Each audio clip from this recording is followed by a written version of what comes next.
বেগম খালেদা জিয়া, যাকে বাংলাদেশের মানুষ দেশনেত্রী হিসেবে অভিহিত করেন, তিনি একটা নতুন উচ্চতায় গিয়েছেন। আমরা যে খোঁজটা নিয়েছি তা আমি যেটা জিজ্ঞেস করেছি যে আপনারা কি অবস্থা দেখছেন। বিএনপি চেয়ারপারসন বেগম খালেদা জিয়ার শারীরিক অবস্থা আপনারা সবাই ইতিমধ্যে জানেন।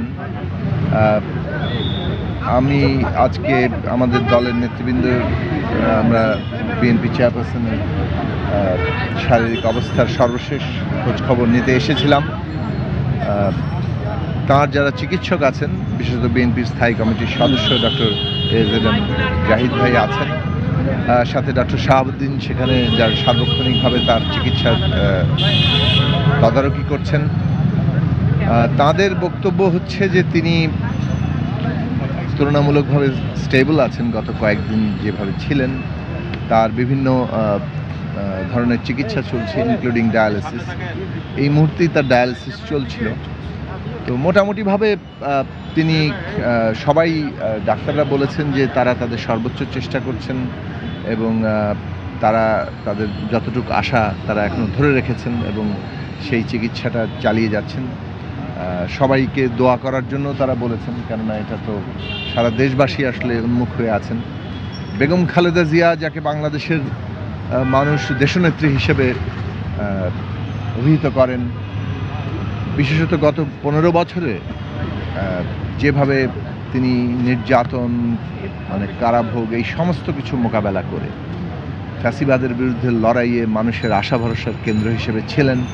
তিনি একটা নতুন উচ্চতায় গিয়েছেন। তিনি সাবেক প্রধানমন্ত্রী, বিএনপির চেয়ারপারসন, স্বৈরাচার বিরোধী লড়াই করেছেন, সেগুলো তো আছেই, কিন্তু গত 15 বছরে তার লড়াইয়ে যে উচ্চতায় তিনি পৌঁছেছেন এবং বিশেষভাবে অভ্যুত্থানের পরে বাংলাদেশের গণতান্ত্রিক রূপান্তরে এখন তিনি অন্যতম কেন্দ্রীয় জায়গায় আছেন।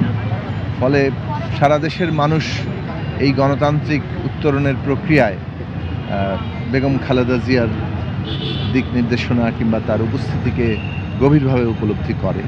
ফলে সবাই আমরা মনে করি যে সারা দেশবাসী তার জন্য দোয়া করা দরকার, আর দোয়া করছেন এবং আশা করি দেশের মানুষের ভালোবাসায়, দোয়ায় এবং চিকিৎসকদের অবশ্যই সার্বক্ষণিক যে চিকিৎসা চলছে তিনি সুস্থ হয়ে আবার ফিরবেন, আমরা সে আশা করি। সর্বশেষ ডক্টর শাহাবুদ্দিন বলেছেন যে তিনি গত একদিন যে স্টেবল আছেন, ক্রিটিক্যাল তো হচ্ছেই ক্রমাগত, তবে একটু আগে ডক্টর জাহিদ বলেছেন যে তিনি রেসপন্ড করছেন এবং তারা আশাবাদী। আমরা যে খোঁজটা নিয়েছি তা আমি যেটা জিজ্ঞেস করেছি যে আপনারা কি অবস্থা দেখছেন, স্টেবল আছেন, তারা চিকিৎসা দিচ্ছেন এবং তারা তাদের আশাবাদ নিয়েই তারা চিকিৎসাটা দিচ্ছেন।